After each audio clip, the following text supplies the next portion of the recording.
साथियों दोस्तों, आज हम बात करेंगे एक ऐसी वैकेंसी के बारे में जो बेसिकली यूपी में निकली है। ठीक है, आज ही से इसका आवेदन चालू है। आज है 16 तारीख। ठीक है, 16 तारीख से इसका आवेदन चालू है। मैं आपको इसकी सारी डिटेल्स बताता हूं।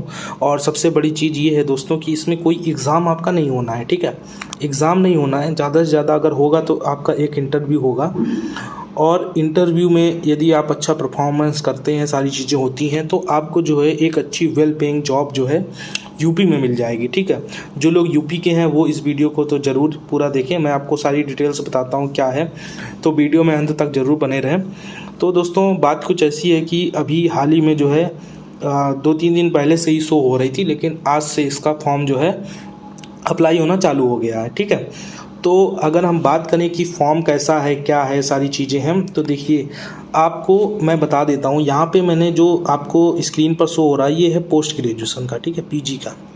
बेसिकली दोस्तों क्या है कि यूपी का जो आजीविका मिशन है, लाइवलीहुड मिशन, उसके तहत जो है आपके बहुत सारे पद निकाले गए हैं, जिसमें से मैं कुछ पद की बात बताता हूँ आपको। जैसे DMM एक पद है। ठीक है, यानी कि डिस्ट्रिक्ट लेवल पर एक मिशन चलेगा, उसके आप मैनेजर होंगे, तो ये इसका मतलब है डिस्ट्रिक्ट लेवल पर। ठीक है, तो ये जो पद है इसके लिए जो योग्यता मांगी गई है दोस्तों वो है आपकी पोस्ट ग्रेजुएशन। ठीक है, पोस्ट ग्रेजुएशन मांगी गई है, यानी पीजी मांगी गई है।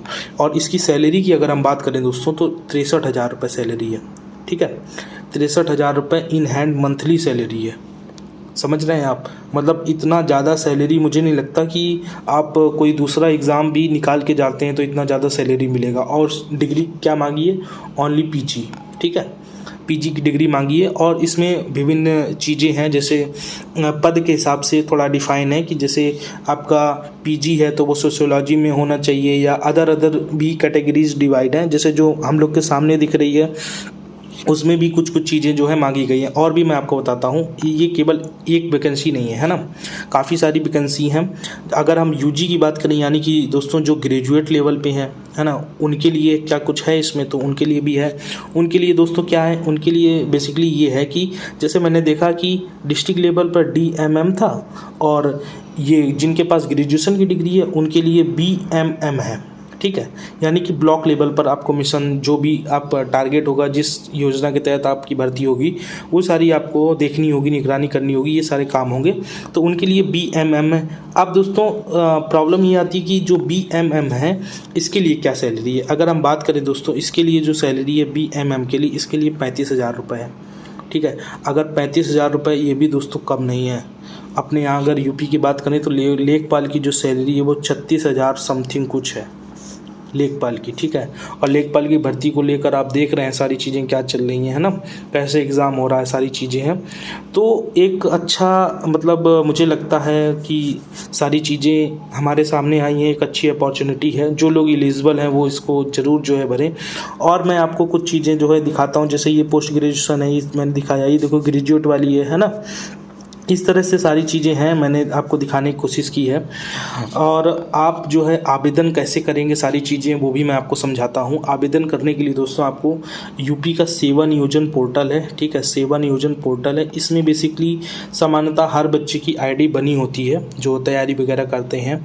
जैसे मैं अगर अपना बताऊँ तो मेरा ID इसमें ऑलरेडी बना हुआ है, अभी का नहीं, बहुत पहले का बना हुआ है। ठीक है, तो इसमें आपको सेवा नियोजन पर अगर आपकी ID नहीं बनी है तो आपको कैफ़े जाना है।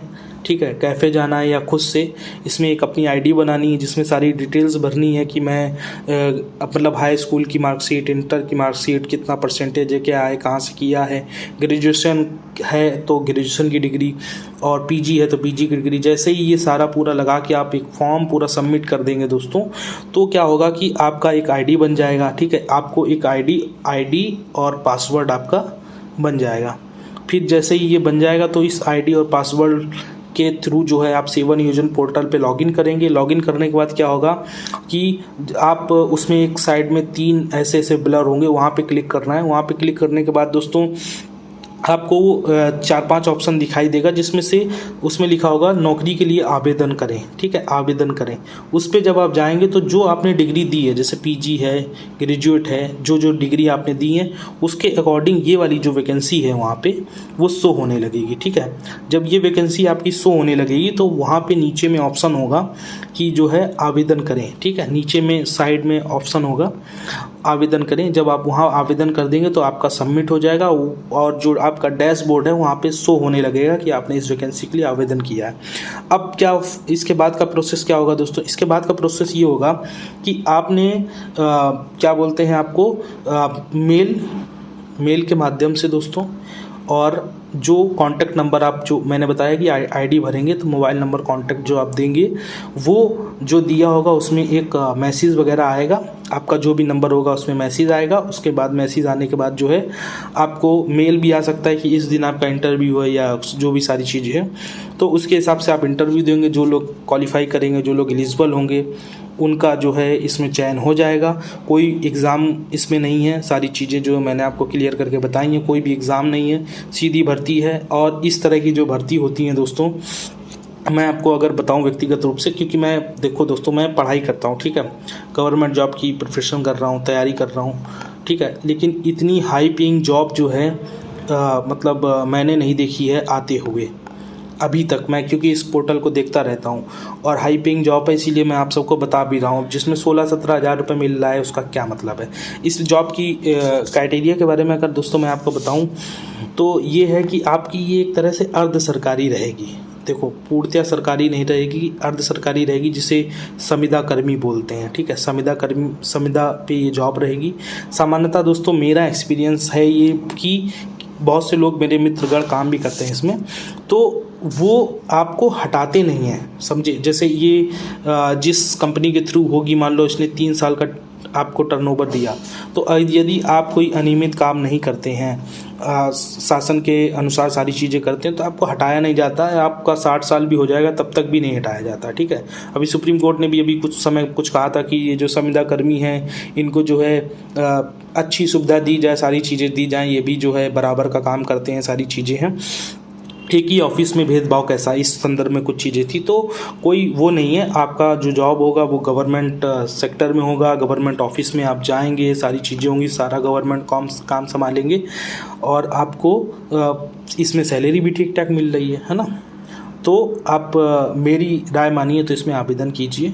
आवेदन करने अब कोई भी प्रॉब्लम होती है तो आप मुझे कमेंट कर दीजिएगा एक बार।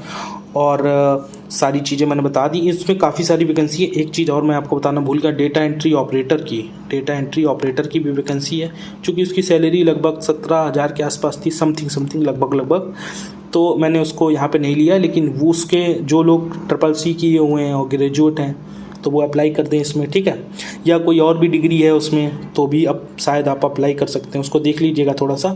और इसमें बहुत अच्छा, मतलब मुझे इस कंपनी का बहुत अच्छा लगा कि इन्होंने सब चीज़ लिख के दी है, हर एक चीज़ उसमें लिखी हुई है क्या करना है। और कैटेगरी वाइज जो है दोस्तों इसमें सीट भी डिवाइड की गई है कि जैसे जनरल की आपकी कितनी सीटें हैं, है ना, OBC की कितनी सीटें हैं, उसी के अकॉर्डिंग जो है इसमें भर्ती पूरी की जाएगी। और काफ़ी मात्रा में वैकेंसी है दोस्तों, अलग अलग पोस्ट के लिए अलग अलग वैकेंसी हैं। आप जिस पोस्ट के लिए एलिजिबल हो रहे हैं उसके लिए आप अप्लाई कर दीजिए और भर दीजिए। देखिए, आप पढ़ाई वढ़ाई कर ही रहे हैं, सारी चीज़ें एक भर दीजिएगा, क्या दिक्कत है उसमें।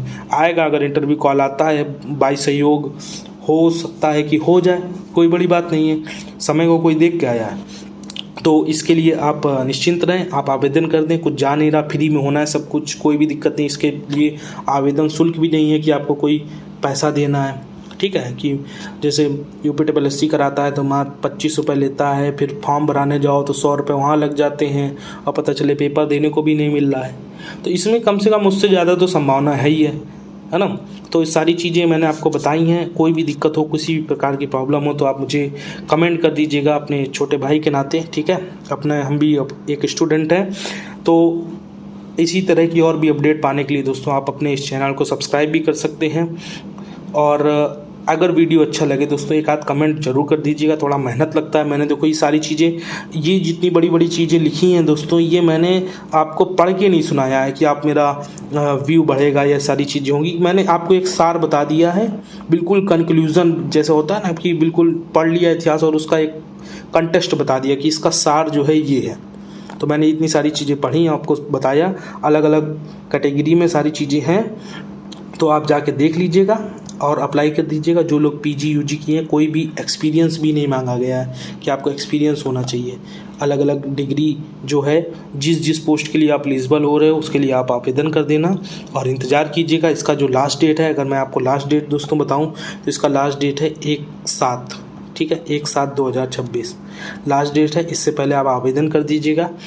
बाकी क्या होता है क्या नहीं होता है आप मुझे बताइएगा कमेंट में। बाकी वीडियो को थोड़ा सपोर्ट कीजिए दोस्तों, है ना। नमस्कार साथियों।